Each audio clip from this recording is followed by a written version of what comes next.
Hey guys, so this is a little bit different from the sort of UK Nats profiles that we've had on previously. So this is a profile sent in by Yellow Eyes Black Dragon. Check down in the description for the original video and for the original channel. But we've also brought on Massi, who is the pilot of this deck. And he's going to have a full interview with us after the deck profile. So the deck profile is about 5 minutes long. If you skip ahead at about like 5 or 6 minutes, we'll get into the interview section if you've already seen the profile.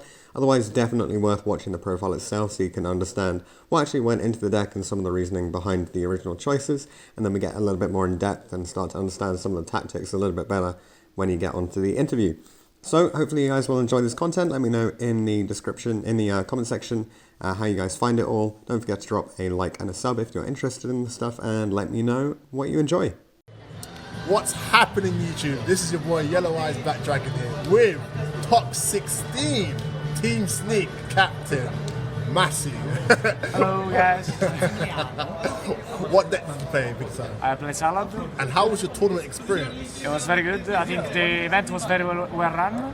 I had so much fun. We were like, the guys, it was like such an amazing event. It was so much fun. And I went X1 in Swiss, losing only to Vladis. Came second in Swiss. Yeah, I came second in Swiss. Yeah. And then I made top 64, then I passed to top 32, and then I lost to Marcus Pavel in top 16, who eventually became the national champion. So shout out to him for that. And yeah, I think I was quite happy with my performance. Last year it was my first Nats, and I came like 170, something like that. 1 year after a lot of testing, I actually managed to, get my first Premier top, so I'm quite happy with that. And why did you choose the deck you chose today? I just think I was playing with it a bit. I really like it. I like the interactions. I think it's very consistent, so it's one of the reasons why I like this deck. Unfortunately, in the past two regionals, I've done very bad with this deck after an incident which happened in a previous regional as well, and unfortunately, so I lost a bit of confidence with it. But then, I kept testing with all the guys in my team. We kept talking theory, and I really thought that this was still the deck for me. So, I brought it to nuts anyway, and then it eventually paid off. So I'm quite happy with that. That's good to hear, brother. Yeah. So, do you want to do shout outs now, or do you want to do it before? We can do it at the end, I guess. Yeah? Alright, awesome. Let's get straight into your Salamangreat deck, bro. Okay. So for engine cards we play 3 Gazelle, 3 Spinny, 3 Foxy, and one of the one-of, 1 Falco, 1 Jaguar, and 1 Fowl. I think this ratio is very well. It works very well, and yeah, I had no problem with it. And then one of the LED debugger, because it's a 1 engine card, and that's it. Then we played 1 Sanctuary, 3 Circle, 3 Mining, 1 of each Trap. So some people play maybe 2 Rage. I think the second place Sky played 3 Rage. What do you think of Rage in multiple? I think this card is very good. I was testing 2. I liked it, but every so often it would break. So I don't know. I didn't feel confident playing 2. I just thought it would just cut it back to 1. And, yeah, that's pretty much it really. I think it's a very, very, very good card. Just it felt a bit cloaky with 2 in deck, and yeah, that's pretty much it. Awesome, keep going. Then for entraps we played Phantasme, 3 Ash, 3 Velar, sorry for the rarity mismatch. Then we played 3 Permanence. I think this rush is very good. 12 matchups in the lane, right? And then for the other spell we played 3 Call by the Grave and 3 Cosmic Cyclone. This card was amazing all the weekend. It really paid off. Originally I was testing 2 of these and 2 Rage. But eventually I decided to play 3 of this, and this card worked amazing. I was very happy. That's good to hear, brother. Alright, let's go into the extra deck.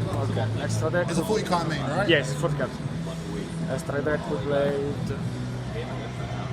3 Bay. Then we played 3 Wolf, 2 It Leo, pretty standard. 1 Phoenix, 1 Ita. This card is the best card of the extra. 1 Borlo Dragon, 1 Chimera for the Super Poly, 1 Dweller best rank 4, 1 Stalio because it's Stalio, and 1 Tornado Dragon. Yeah, I really like my extra. I think it was very good. I think I used all the cards at least once this weekend, which is very good. Yeah, that's pretty much it, really.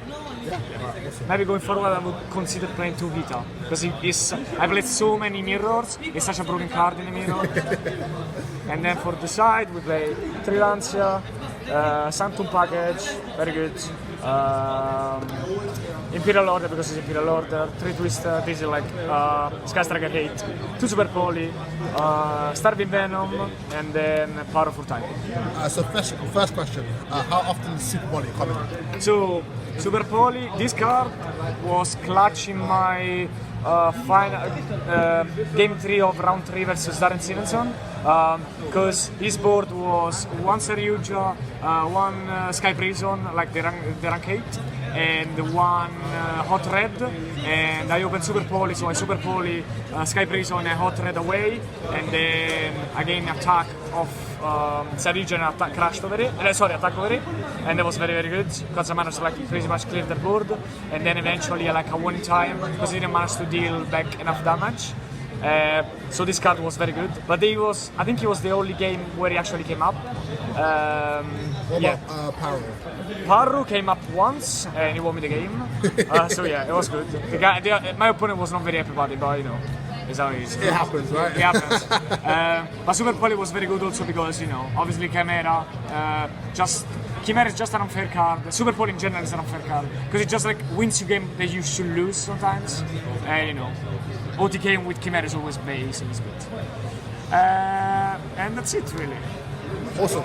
Any shout outs? So shout out to my team, our team, Team Sneak Attack. Shout out to the shop, Sneak Attack Games in Stratford. Shout out to all the team members of the Sneak team. So Jamie, Efe, Zach, Amar, Shojib, Yassin, Azim, Sabir, I think, and Ridwan who unfortunately couldn't make it. I said Amar, yes. So shout out to them. Shout out to Marcus Padel again because he won. Congrats. Shout out to Osman Manan because like he's a very good guy and we talk a lot of theory together. I think that's all. Shout out to my girlfriend. Of course. I hope I didn't forget anyone, honestly. That's pretty much it. Awesome. Thank you very much for your patience and the deck profile. Congrats on the top 16. So, how you doing?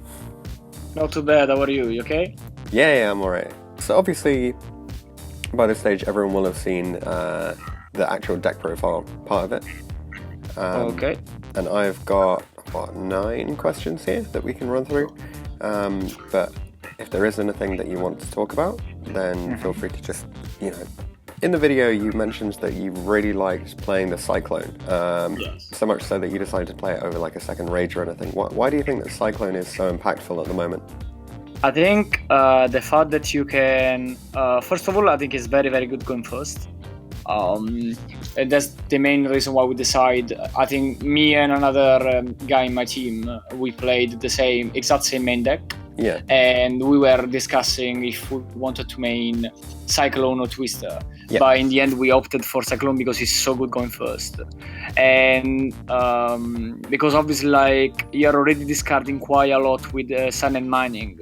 So obviously, you don't want to, like, discard too much with Twister as well. Yeah. Obviously, like, Cyclone is like, it's more economic under this point of view kind of thing. Yeah.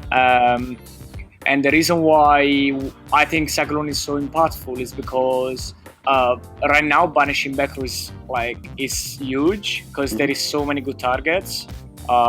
In the mirror you can force the roar, you can even banish the Sanctuary, which is actually quite big because it means like that they just need to use more resources to make order play. Yeah. And obviously, like for example, versus the Orcus matchup, banishing Bubble is so big. Yeah. As well as banishing the Fogblade, because obviously, like pumping the Bubble is always good, but they can just get it back by discarding one of their cards in their end, which actually can even start their combo, so it's not optimal. So I think that's also one of the reasons why I think Cyclone is so good.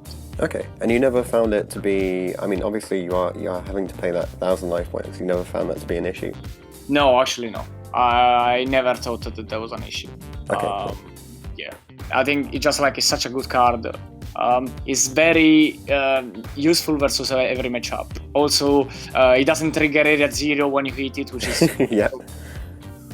so yeah, it literally he is very useful across all your matchups, which is Nice. quite good. Yeah, cool. Well, I understand why you play 3 of it then. Yeah, I like it so much. I mean, also, I really wanted to have a very solid and consistent deck list. Yeah. So I decided to max out on that. Yeah, I I think maxed that's out the on way to really, go. like pretty much. Yeah, I on pretty much everything I could max out. Yeah. Otherwise, you're just showing indecision because, you know, if you're playing something that should be applicable in every matchup, you shouldn't be playing like 2 and 2 or whatever. Yeah. I mean, I really try not to run 2 orbs. Yeah. Because, like, if I'm playing a card, I think it's good. So I want to play 3 of it. Yeah, kind of thing. exactly. If I play 2 of it, it means I didn't have space for the third one of it. Yeah. So in my opinion, I don't know, a card is either a 2 or 3. Yeah. So you also mentioned that Heater was absolutely the best card in the extra deck. Yeah, it's broken. Yeah, obviously it's applicable in so many different ways. I was just wondering if you had any particular examples from the national event where it came up and it was especially impactful. Yeah. In one matchup, I did not have access to Gazelle. Yeah. And the thing is, with Hita, you can literally just like steal the Gazelle they might have in their grave at some point. Yeah. Because like my opponent actually made a play where he did not end up with the Gazelle back in his hand. Obviously that doesn't happen all the time. Actually, it should never happen. But in that particular instance, it was so big because I managed just to steal it and I start all my combo with it. Also, the fact that you can just like take the level 4 in their grave and use him for your rank 4 plays, that's very, very good. Yeah, that's pretty cool too. Yeah. So actually, your point on the Gazelle is actually really important, I think, because a lot of people, if they have access to a circle, or like they're resetting a circle, they might not bother to add back the Gazelle because they have access to it next turn. But then you're saying that if they don't add back the Gazelle potentially in the mirror match, they're going to get crushed by Heater. Yeah, no, leaving the Gazelle in grave is a very big mistake because like everyone plays Heater in their extra deck. I mean, everyone in that plays Salamangreat, but even Skystriker, yeah. If they want to steal it. In the mirror, you should never really leave the Gazelle in grave. Yeah, I thought it was so good that I might even consider like bumping it to 2. Because in the grind game, especially in the mirror match, like a second one would really come up a lot. Yeah. So yeah, I really thought it was extremely good. Yeah. Do you have any idea on what you would cut to fit that one in? That one is a tricky question actually.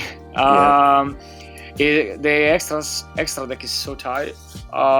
I might consider cutting either the Borload, even if it did come up once, or maybe the Tornado Dragon. But I really need to play with the extra deck a bit. Like I really need to plan a lot for it because it's quite complicated. I think it's one of those things where you might just have to do some like testing with friends and say the 15th card is whatever you want it to be. See what comes up the most, I guess. Yes, pretty much. Because I mean, as I said in the deck profile, like every card in my extra deck came up at least once. It was so good. All of them were amazing. So I might even decided like I don't know to leave it the way it is because it worked out so well. I was so happy with the extra deck. Yeah. And with the set deck as well, actually. We've seen a lot of people playing Avramax in the extra deck, and you decided not to run it. And I assume that the Borrowload is played instead of that.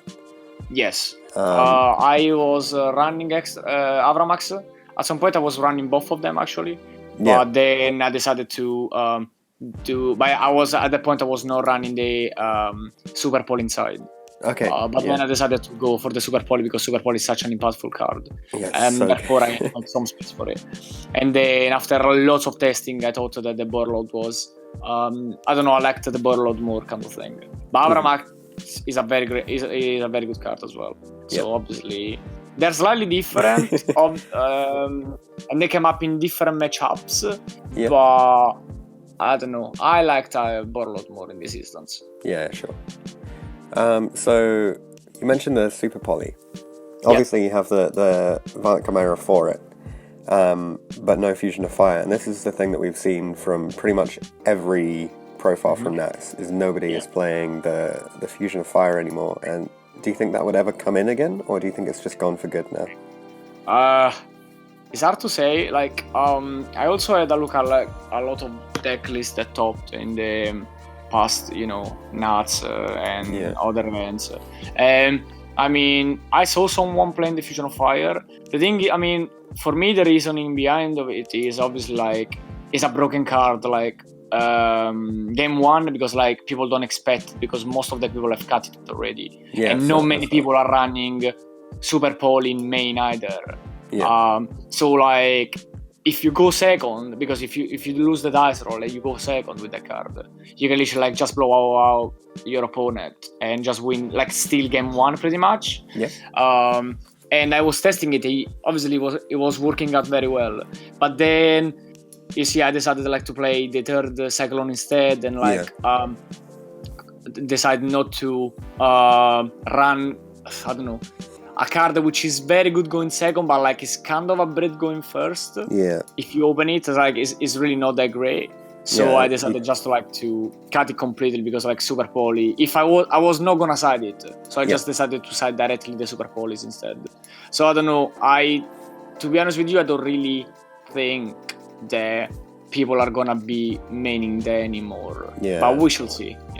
I think it's hard to reason it at the moment, because you're trying to go first, and if you go first, you generate so much advantage anyway that the Fusion of Fire just doesn't come up. No, it doesn't come up. Like if you go first, you should win the game regardless, to be honest with you. If you turbo out Dweller, that should really be game. So one thing I do want to actually bring up that's not about the deck itself is when you're going first, would you rather blind make a Dweller or blind set a Roar? So usually, like, I always ask how many cards my opponent has in the deck. As soon as they say everything above 40, that's an instant Dweller. That's very tough. Like, it's very hard to say. But like, usually if they run like 40 cards, I tend to go for the standard play with the setting Roar. Or however, if he's in the mirror match, or if I don't know if he's against Orcust or Thunder Dragon, I always like make Dweller first. Because Dweller right now is so big. It's literally like it's good versus pretty much every matchup. Even versus Sky Striker, if you have access to Dweller and you send instead of Roar Rage, it's so impactful. It's like it puts you in a very big advantage. So Dweller right now is too good not to be played. So then of course you need the knowledge to know what to make if you're turn one board.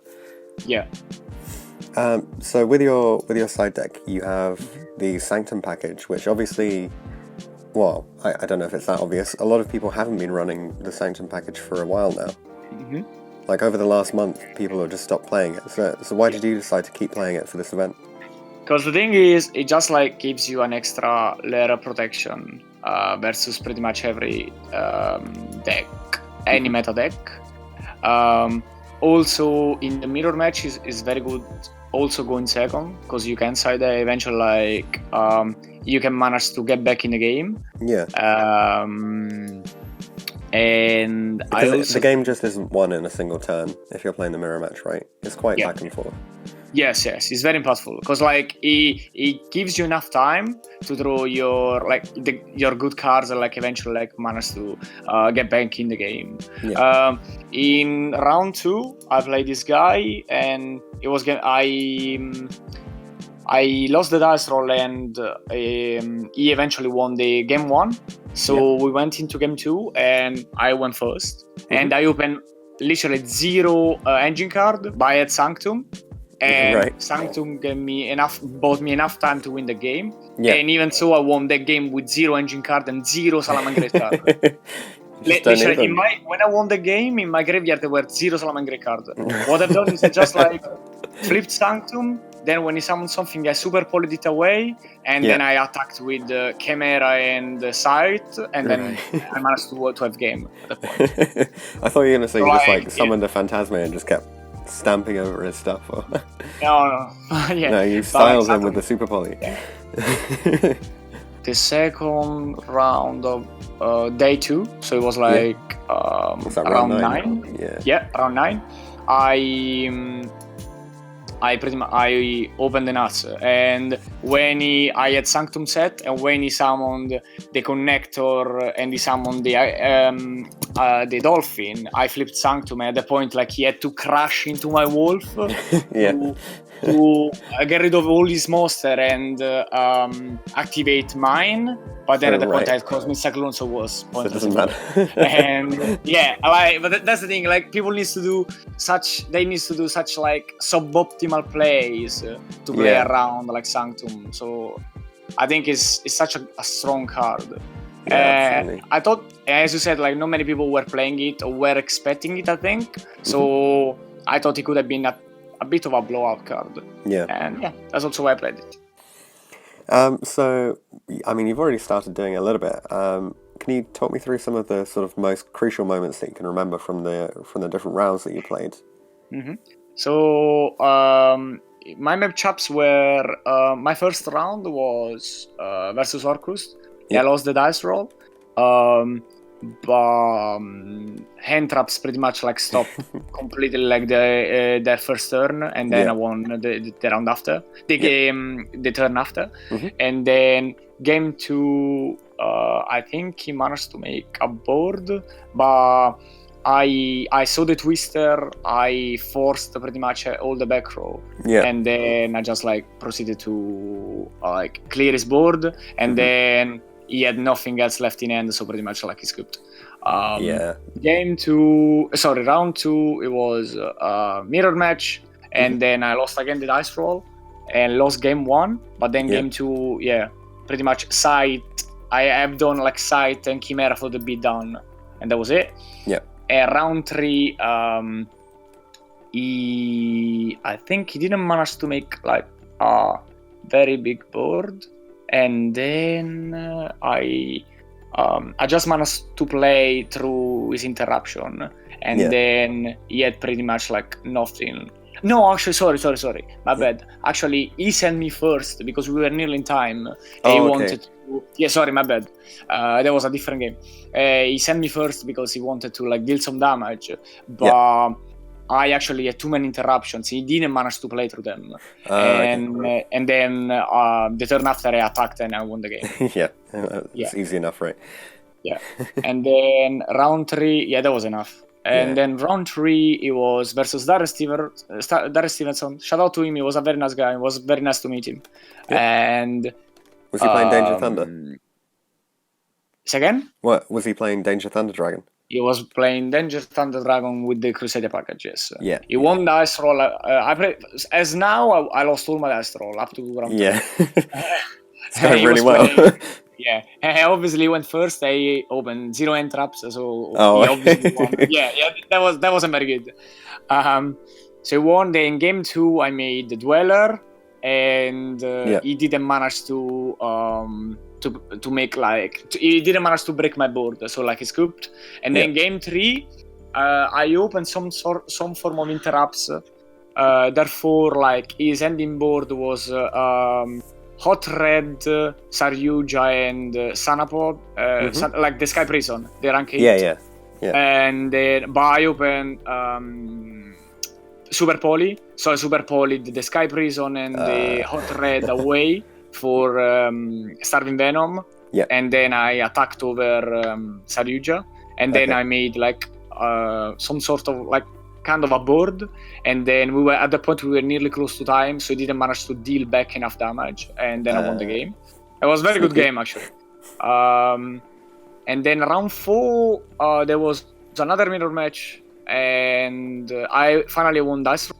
And I won game 1. He won game 2 because he made like he also was running Sanctum actually, so he had Sanctum Dweller, so I didn't manage to break the board.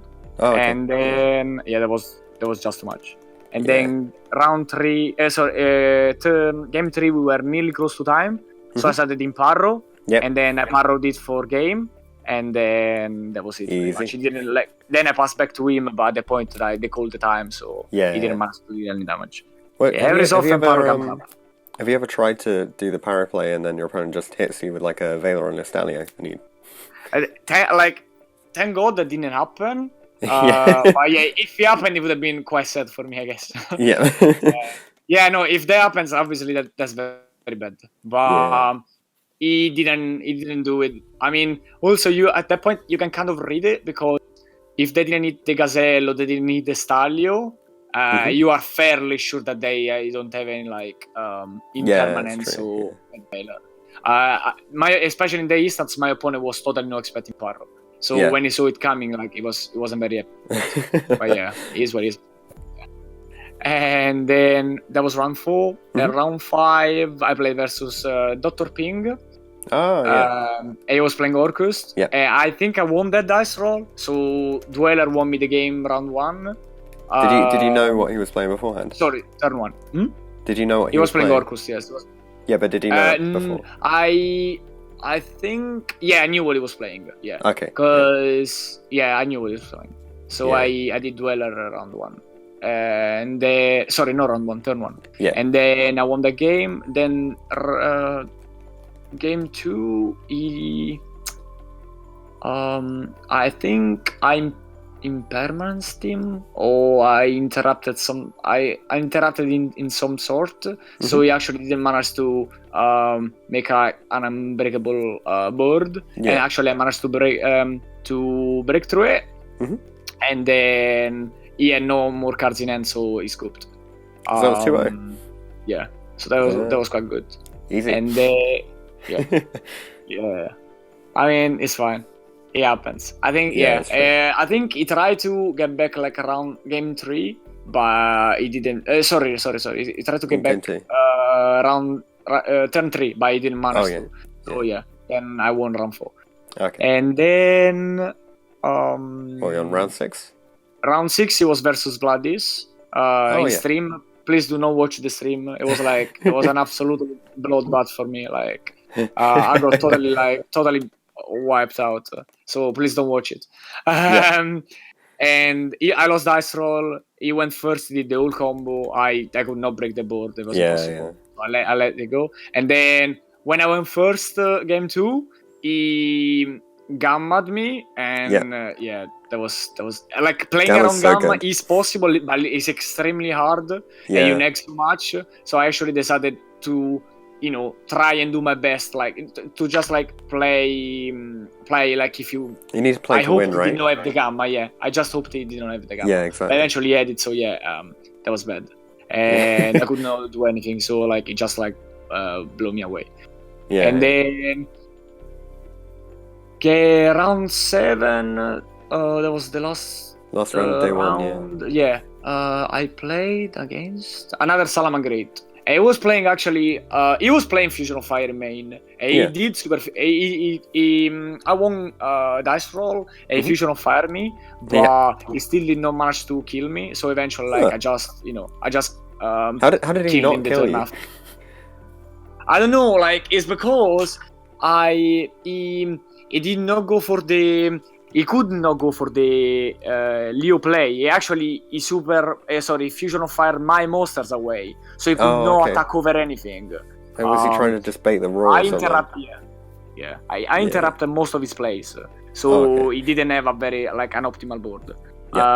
Eventually, like I just like killed him or outgranted him like the turn after. So even if your opponent has Fusion of Fire, if you know how to play very well the mirror match, you can outplay them. And that's something you know very well. Well, I mean, I played in total 5 mirror matches. Yeah, so you're pretty well practiced by now. I won all of them, so I'm quite happy with it. I tested the mirror match a lot. Shout out to like my friend Subir, which is my teammate, and Shujib, they also played Salamangreat. We tested the mirror match so much, so that was obviously like very, very good. And then game 2, he went first, but I think at that point I did super poly him away, and then eventually like I won the game. Cool. And then round 8 he was versus Johnny Cope. Oh yeah, Shout out to him. Yeah, he's a very good guy. I really enjoyed like our game. I was lucky enough to win dice roll, which obviously like versus a player like him is huge. Yeah. And I think I made the duel. I knew what he was playing because like I also actually watched lots of your deck profiles and listening. I was like, yeah. I also tried to have a look in your deck profile, see if there was a pattern in his deck building. So I knew he was actually playing the Buffalo in main and in front of him. And I was actually a bit scared because in one of his recent regional, his deck was running inside the red reboot. I was really hoping he would know heavy. I don't think he said it in for this event, but you know, if he had it, maybe would have catch. But yeah, of course. That was good enough. But yeah, I won dice roll, so I won game 1. He then won game 2, and then game 3. I opened very. I think I opened very badly that game, but I think he kind of bricked too. So he was. We were both like. We were both very close to time. So he just like he was playing around the Super Poly, which actually I didn't know have. So like his first play was Gazelle. He sent to the grave with the effect, but I didn't know like summon into link summon into Bay. He actually attacked directly. But I had Sanctum, and that Sanctum pretty much won the game. Sanctum was also because site is so big, it runs over everything pretty much. So it really wins you the game because like at 2200 body like is so exactly. It's so important. Yeah. The only thing you've got is like your Helio. You basically only got Helio or your Phantasme to beat over it. Yeah. But in that game, I think he didn't manage to like take out any of those. It was very simple game state because we both kind of bricked. But again, when you brick, Sanctum wins the game. If one of your brick, is Sanctum kind of thing, which obviously is not brick, but if you open 0 engine card, but one of your card in your hand is Sanctum, you can still win the game. And you know, they happened like 2 or 3 times during that event. So Sanctum was very, very good. Cool. And then around the 9, I played versus Orcus, and I would have won both games, but I made a massive misplay game 2. Therefore, he managed to make up his board and kill me. What was the misplay? So for some reason, I totally forgot that Crescendo actually banishes; it doesn't destroy. So I summoned Foxy, I activated the effect. I had the perfect end. I could have I interrupted him once, and his ending board was only like Crescendo and what's her name? Galatea. So he had nothing on field, nothing. And that would have been like very, very easy to break through. I could have won on the turn, but I totally forgot that Crescendo banishes. So obviously wouldn't trigger Gazelle when Foxy was banished and was killed. So I was like, oh. And then I lost the game because eventually he negated and banished Foxy. I passed, and then he managed to make his full board and then kill me. So that was a pretty big misplay. But then game 3 I went first. I opened the absolute nuts. I had Sanctum, Dweller, and Roar. And he baited a couple of things. And then the only thing he managed to do was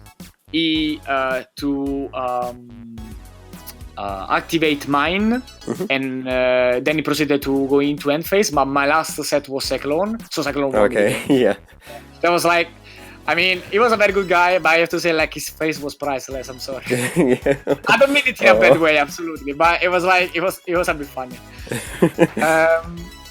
But it was a good game though. Yeah, it just happens like that sometimes. And then the last round was versus Harry Bancroft, who was playing Sky Striker. And that was a very good game, but I think I lost the dice roll. Not sure actually. I think I lost the dice roll, but I managed to win game 1, and then game 2 he obviously won first again. But I just like summoned a lot of bodies, and actually I summoned Phantasme twice. Oh, in that okay. matchup. Yeah, Phantasme like in versus Sky Striker is so important. Yeah. So he actually I managed to break through his board, and then I killed him. That was very good. Also in that matchup, Foul was great because his second effect is busted.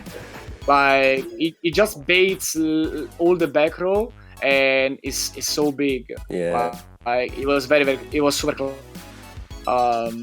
And then that was it. So that was like all my Swiss matches. And I ended up going second. Like ended up That was second. huge. You only lost to Vlad. Like it's crazy. You only lost to Vlad in 10 rounds. Yeah, I only lost to Vlad, which came first eventually. Yeah. So that's also like my tiebreaker was very good. I was so happy with that result. Very very happy. Yeah. I'm not gonna lie. Day 2, I was very nervous to play Johnny because I know he is a good Salamangreat player. Yeah. And the mirror match is always a bit like, I feel there is always a bit of tension just because if you win it, it really boosts your confidence a lot because you are like, you convince yourself that you're a very good Salamangreat player eventually. But if you lose it, I think it would have probably tainted the rest of my day 2. So I was very happy to win the matchup versus him. And then we went into Swiss. Single elimination. Sorry, single elimination. Yeah, top 64. Sorry, I'm a bit tired. It was a long day. So we went into the second elimination, and in top 64 I played Priyan, who was playing. I know he was playing Orkrust. I won the dice roll, so I made Dweller, and that was it. And game 2 he bricked. Okay. So he bricked quite hard. So his ending board was like Carobane and 2 negates. Yeah. And like 2 fog blades. No, sorry, 1 fog blade and one Brigadine. So he had Carobane, Brigadine, and fog blade. Yeah, that's a bad board. Yeah, that was very bad. So I literally I just ran over it and that was it. Yeah. And then top 32, I played versus Neil. And then he was playing Salamangreat. Yeah. And I'm not sure if I won or lost that dice roll actually. But I won game 1 and then I also won game 2. Game 2 he bricked again. He bricked. He immediately he started with Desire and I dash. So I mean, if your opponent is running Desire in the Salamangreat and he opens with Desire, you know that they bricked. Yeah. So I dashed it. And at that point, from there it was just very very easy. Yeah. But I mean, bricks happen. Yeah. And then top 16, that was top 32, and then top 16 I played Marcus. That was probably like the most difficult and most intense game of the whole event for me. Because I managed to win game 1. I won the dice roll. I managed to win game 1, and then game 2. So game 1 took a very long time, and so did game 2. They were both very grindy games, but and we were nearly close to time. And then I managed to clear all his board. He went through a lot of resources. He had 0 card in hand and 1 card on field. I go into the battle phase, but unfortunately the last card set is Widow Anchor. So he managed to steal my hit Leo, and I cannot be over it because my other monsters are they're too small. So he had more life points than me because he poked me once or twice with Bomber Dragon. I was quite low on life points, and therefore I didn't manage to kill him on the turn, and then we ran out of time, so we went to game 3. And in this instance, when you are in top it's single elimination, game 3 you cannot side anything. So your current deck is the deck you have to play. And you have 2 turns each. Obviously at that point I was in massive disadvantage because he can gain life points every time. He had he obviously has No, Shizu was her name. Kena and Hayate. Yeah, Both of them. yeah, both of them, like they are great in time, and I didn't even side in Paro the round before, Oh, okay, so yeah. I literally like I knew I was added, so yeah, that Yeah, was that's rough. unfortunate, but it is what it is. It was a very good game. They were both very good games. Obviously, Marcus is an extremely talented player, so I mean, I was not upset to lose about versus him. Yeah, I don't think you can complain to lose to the No, current champion. Marcus is such a nice guy. I know he did not go for time or anything. Like just they were both very grande games, and that was it. You know. Yeah, It's fine. I think it was still a pretty good. Obviously, when you arrive so close to the final, you wanna win. Yeah. But it is what it is. Are you happy with your final spot? Yes, I think so. Because I know they lost. In my opinion, I just lost to the best players in the room. Yeah, I lost to Marcus, who won the event. Yeah, I lost to Vladis, who was first in Swiss. Yeah, so I don't really think I can complain. I think I did very well. And in general, the whole team sneak attack did quite well. Because, like, for example, Subiro was on his... one of my teammates, he was on his first nuts ever. He did top 32, running the same main. So I think we did quite well. Yeah, and I was very happy with that. Yeah, it was an amazing event. It was like I had so much fun. It was very well run. I really love the whole Yu-Gi-Oh community because like they're such good guys. Every time I go to these big events, I see all of them from different teams, from different parts of the UK, even from the whole Europe. And it's so nice to see them all the time. Like I have so much fun every time I go to one of these events. Yeah, it's you like can always just hang out with someone and just chat about some random interaction or something. Yeah, like it's just so good. I had so much fun. It was great. It was a great weekend, absolutely. Yeah, perfect. Well, are there any other comments you want to make on the deck? I think the deck I love the deck so much because it's consistent. One of the things like that I really was happy about is it breaked all in a couple of instances, like 2 or 3 games out of all my rounds. So I was quite happy. So that's, in my opinion, the best peculiarity of the deck, which is that it's very consistent, especially if you build it correctly. With my teammates, we are still deciding on what to bring to Euros, which is obviously in a couple of weeks, so we don't have much time left. But we are testing a lot, so eventually we are gonna pick for the best option. And keep it secret, though. Don't put it on my channel because someone else will do it. We're not revealing it yet. No, absolutely. But obviously Salad is an option because Salad is so consistent. I think it was built perfectly. Like I was extremely happy with side, extra, and main. I'm very happy about that. Cool. Yeah, it's excellent. All right. Perfect. Well, congratulations on your top. Thank you so much. Thank you very much. And thank you for having me on the channel. It's always a pleasure. No, it's lovely having you on.